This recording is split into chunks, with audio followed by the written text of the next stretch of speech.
millennials, I'm a tech guy from Millennium Computer Tech. Today we're going to talk about upgrading your laptop from a hard drive to an SSD drive. So first thing you're going to do is take out the battery carefully to remove any electrical current running from the laptop. So once the battery is removed, gently put it to the side. Next, we're going to use a Phillips screwdriver number 1 to remove the screws gently.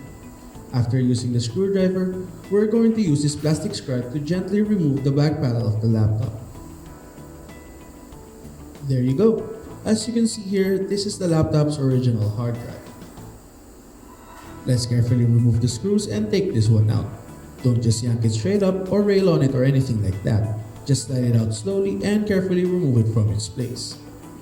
We are going to use this hard drive on our next video, so don't forget to subscribe and like this video down below.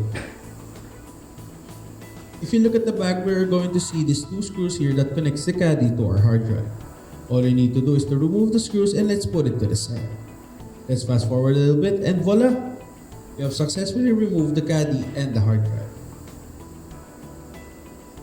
Let's put this caddy back and make sure that it is perfectly aligned to our SSD to avoid any errors.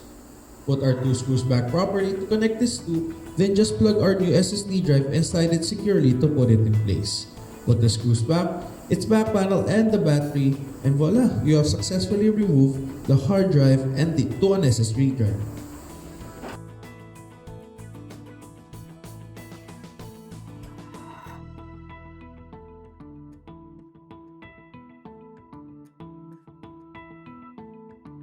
Now let's compare the speed of a hard drive versus an SSD.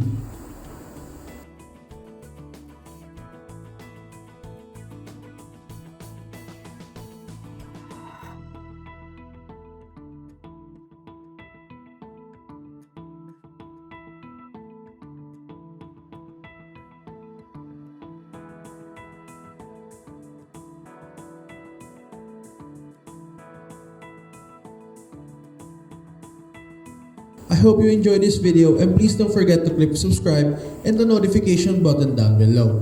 Thanks for watching and stay tuned for more tech guide brought to you by Millennium Computer Tech. Till the next time.